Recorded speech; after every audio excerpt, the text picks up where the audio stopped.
Assalamualaikum warahmatullahi wabarakatuh. Perkenalkan, nama saya Mutiara Ramadhani. Saya dari kelas 12 F1. Saya dari SMA Islam Al-Islah Bukit Tinggi. Saya akan membahas tentang Indonesia pada masa Orde Baru yang terjadi pada tahun 1967 sampai 1998. Apa ya yang melatar belakangi lahirnya masa Orde Baru? Mengapa peralihan kepemimpinan dari Presiden Soekarno ke Presiden Soeharto tidak melalui pemilu? Dan peristiwa apa saja yang menyebabkan lahirnya Orde Baru? Ada peristiwa G30 SPKI, Tritura, Super Semar, dan dualisme kepemimpinan nasional. Semuanya akan saya bahas satu persatu. Adanya gerakan yang dilakukan oleh PKI pada 30 September tahun 1965 atau peristiwa yang kita kenal dengan istilah G30 SPKI. Peristiwa G30 SPKI dilatar belakangi oleh beberapa hal, diantaranya yaitu ketidakstabilan politik, masa demokrasi terpimpin di mana kebijakan politik Presiden Soekarno telah membawa Indonesia lebih dekat dengan Blok Timur, yaitu politik luar negeri. Poros Jakarta, Peking, Pyongyang dicetuskannya konsep Nasakom, yaitu nasionalis agama komunis, oleh Presiden Soekarno yang membuat kedudukan PKI semakin kuat, serta adanya konflik antara pemerintah dengan TNI Angkatan Darat yang menentang keberadaan PKI. Dalam peristiwa berdarah ini, 7 tokoh penting dari TNI Angkatan Darat dibunuh oleh PKI dan dimasukkan ke dalam satu lubang sumur di daerah Lubang Buaya, Jakarta. 7 tokoh tersebut adalah Letjen Ahmad Yani, Maijen R. Suprapto, Maijen Harjono, Brigjen Sutojo, Brigjen Dipanjaitan, Maijen S. Parman, dan Letu P.A. Tendean. Mereka kita sebut sebagai pahlawan revolusi yang diabadikan pada revolusi yang terletak di Lubang Buaya, Jakarta. Pasca tragedi G30 SPKI, kondisi politik di Indonesia sangat tidak stabil. Kepercayaan masyarakat terhadap pemerintahan Presiden Soekarno semakin menurun. Selain mengalami krisis politik, sebelum lahir Orde Baru, Indonesia juga mengalami krisis ekonomi dan sosial, di mana keadaan perekonomian Indonesia saat itu mencapai tingkat inflasi hingga 600%. Harga-harga barang dan kebutuhan pokok melonjak tinggi hingga tidak mampu dibeli oleh masyarakat. Selain harganya yang melonjak, ketersediaan bahan pokok juga semakin langka. Kelaparan dan kemiskinan pun terjadi di berbagai daerah. Ironisnya, pemerintah justru menggarap proyek mercusuar dengan membangun bangunan megah seperti Tugu Monas, Stadion Gelora Bung Karno, Gedung Sarinah, Hotel Indonesia dengan patung selamat datang di Bundaran HI, dan bangunan megah lainnya. Semua kondisi yang sudah disebutkan ini membuat masyarakat marah terhadap pemerintahan Presiden Soekarno. Atas kemarahan itu, muncul aksi-aksi dari masyarakat terutama untuk menuntut penyelesaian yang seadil-adilnya terhadap pelaku G30 SPKI. Aksi-aksi tersebut dipelopori oleh Kesatuan Aksi Mahasiswa atau KAMI, pemuda, pelajar, sarjana, buruh, wanita, guru, yang kemudian bersatu membentuk Front Pancasila pada tanggal 26 Oktober 1965.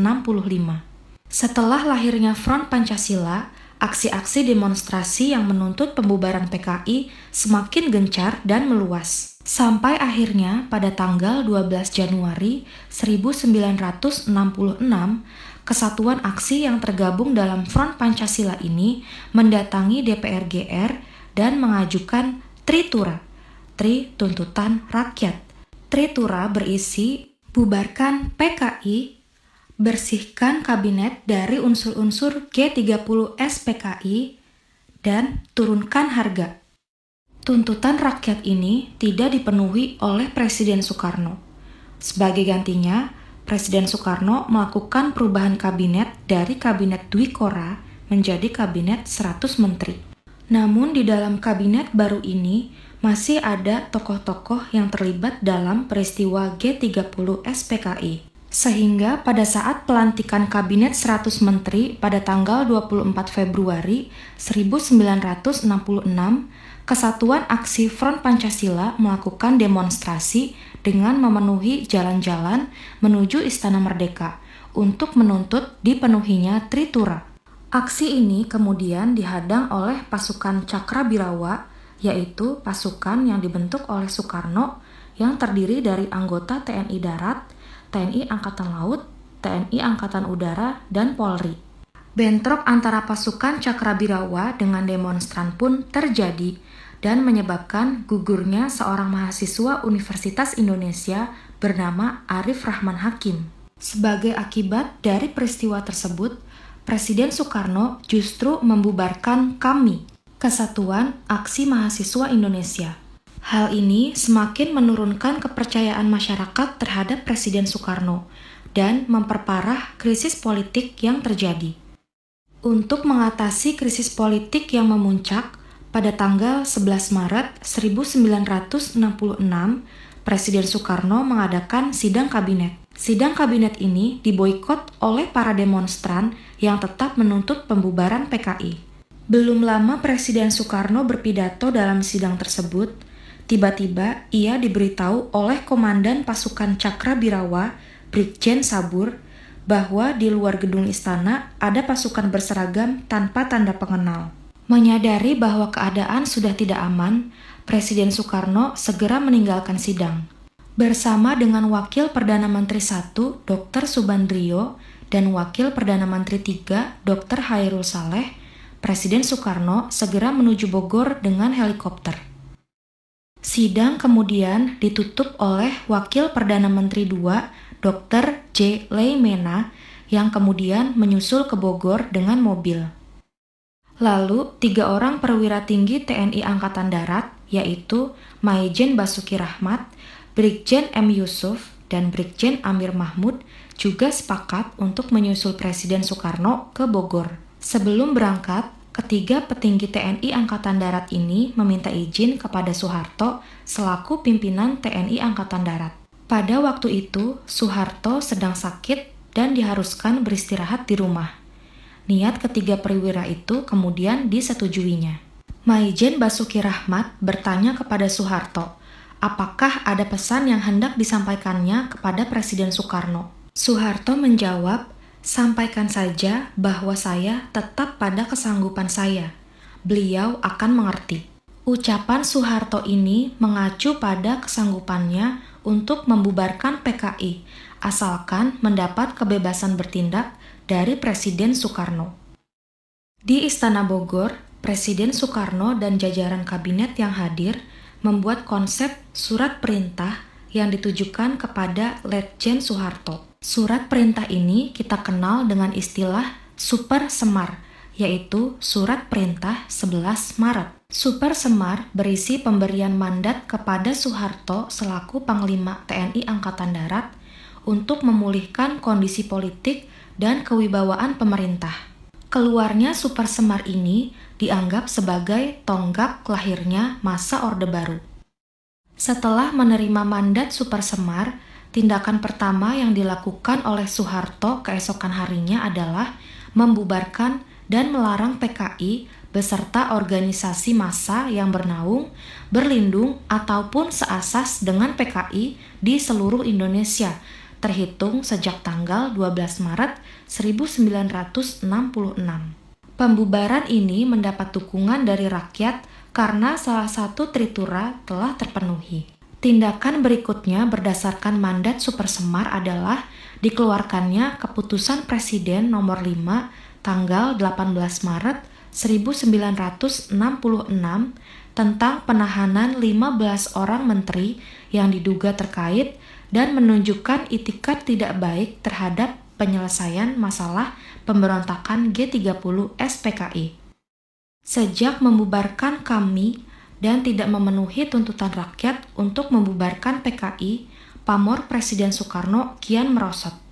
Soekarno dianggap sebagai pemimpin yang tidak aspiratif terhadap tuntutan rakyat. Sebaliknya, sejak mengemban mandat Super Semar, nama Letjen Soeharto semakin populer. Kondisi ini berakibat pada munculnya dualisme kepemimpinan nasional. Pada tanggal 22 Juni 1966, Presiden Soekarno menyampaikan pidato berjudul Nawaksara. Pidato ini disampaikan sebagai pertanggungjawaban atas sikapnya dalam menghadapi G30 SPKI. Namun, isi pidato Nawaksara ini ditolak oleh MPRS. Sementara itu, pada awal Juli 1966, Super Semar dijadikan sebagai ketetapan MPRS. Dengan demikian, Presiden Soekarno tidak dapat mencabut Super Semar. Dan secara hukum, Soeharto mempunyai kedudukan yang sama dengan Soekarno, yaitu sebagai mandataris MPRS. Soeharto diberi mandat oleh MPRS untuk membentuk sebuah kabinet baru bernama Kabinet Ampera, yang kemudian diresmikan pada tanggal 28 Juli 1966. Tugas utama Kabinet Ampera adalah untuk menciptakan stabilitas politik dan ekonomi. Program yang dijalankan diantaranya untuk memperbaiki kehidupan rakyat di bidang sandang dan pangan. Adanya dualisme kepemimpinan nasional ini menimbulkan pertentangan politik dalam masyarakat, di mana muncul pendukung Soekarno dan pendukung Soeharto. Hal ini jelas membahayakan persatuan dan kesatuan bangsa. Situasi politik di Indonesia pun semakin memanas. Pada masa itu, para pimpinan ABRI berusaha membujuk Presiden Soekarno untuk menyerahkan kekuasaannya kepada Soeharto. Hal ini demi mencegah perpecahan rakyat dan untuk menyelamatkan lembaga kepresidenan serta pribadi Presiden Soekarno sendiri. Kemudian, salah seorang sahabat Soekarno, Mr. Hardy, memohon agar Soekarno mengakhiri dualisme kepemimpinan ini. Ia menyarankan agar Soekarno menyatakan nonaktif di depan sidang MPRS dan menyetujui pembubaran PKI.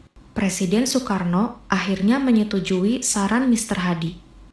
Pada tanggal 22 Februari 1967, Presiden Soekarno secara resmi mengundurkan diri dari jabatannya. Dalam sidang istimewa MPRS tanggal 7 Maret 1967, dihasilkan ketetapan MPRS nomor 30 berisi penarikan mandat Soekarno atas segala kekuasaannya dalam pemerintahan di Indonesia. MPRS kemudian mengangkat Soeharto sebagai presiden. Pelantikan Presiden Soeharto dilakukan oleh Ketua MPRS Jenderal A.H. Nasution pada tanggal 12 Maret 1967. Pelantikan Presiden Soeharto ini menandai dimulainya periode Orde Baru di Indonesia. Terima kasih, semoga bermanfaat.